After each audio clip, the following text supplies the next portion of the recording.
Assalamualaikum warahmatullahi wabarakatuh.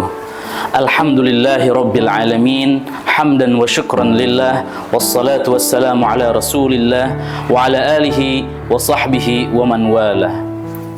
Alhamdulillah, segala puji bagi Allah yang telah memberikan kita kesempatan untuk berkumpul di bulan Ramadan yang penuh berkah ini.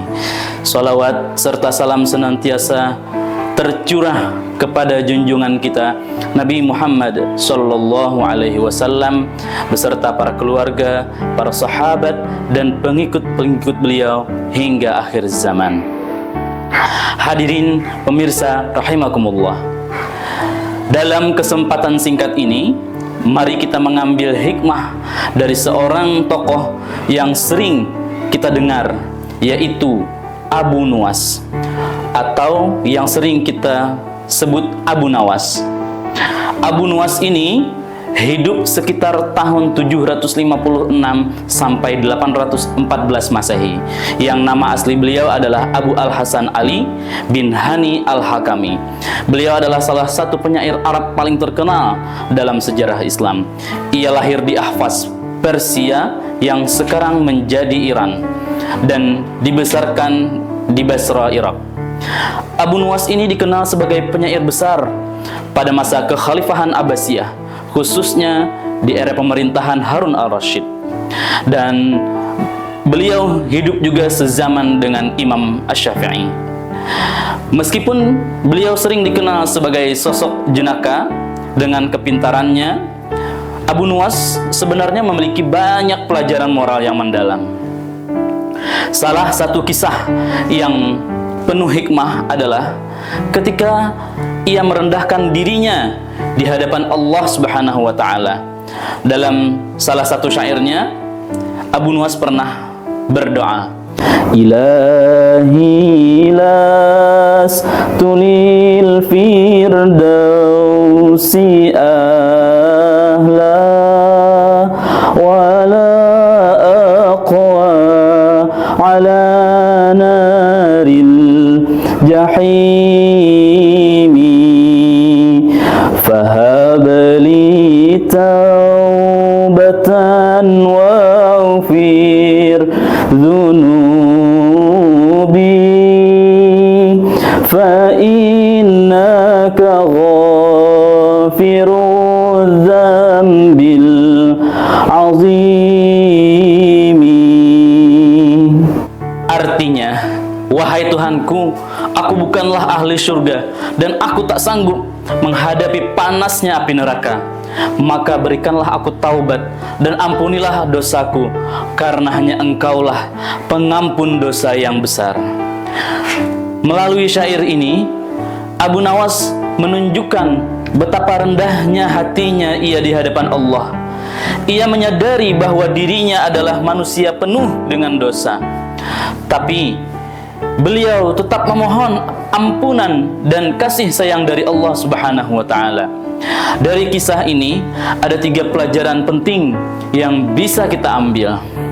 Pelajaran yang pertama, kesadaran akan kelemahan diri sebagai seorang hamba.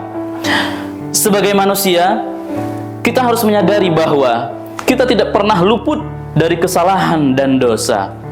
Kesadaran inilah yang tidak harus membuat kita putus asa, tetapi justru kita mendorong untuk terus mendekat kepada Allah Subhanahu wa taala.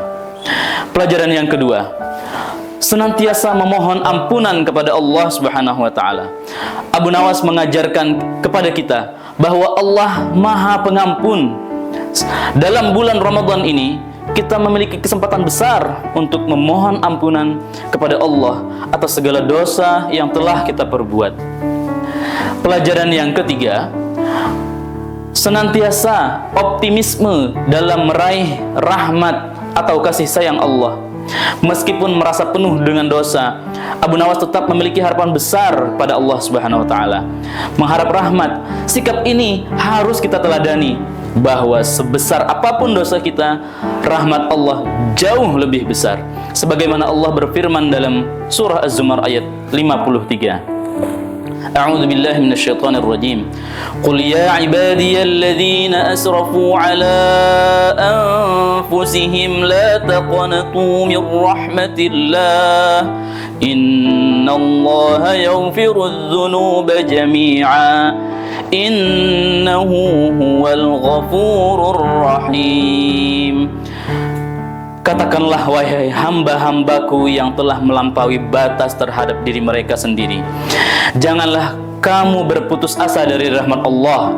Sesungguhnya Allah mengampuni dosa-dosa semuanya. Sesungguhnya Dialah yang maha mengampuni lagi maha menyayangi. Hadirin yang dirahmati Allah, dari kisah Abu Nuwas ini kita belajar bahwa kebaikan bisa dimulai dari pengakuan diri kita sebagai hamba yang lemah, hamba yang senantiasa memohon ampunan dengan penuh kerendahan hati, dan hamba yang selalu optimis terhadap rahmat Allah. Mari kita manfaatkan bulan Ramadan ini untuk memperbaiki diri, untuk memperbanyak ibadah, dan untuk memohon ampunan kepada Allah Subhanahu wa Ta'ala. Semoga kita semua menjadi hamba yang dirahmati dan diampuni oleh Allah Subhanahu wa Ta'ala. Demikian yang dapat kami sampaikan. Mohon maaf jika terdapat kekeliruan, dan terima kasih atas segala perhatian. Wassalamualaikum warahmatullahi wabarakatuh.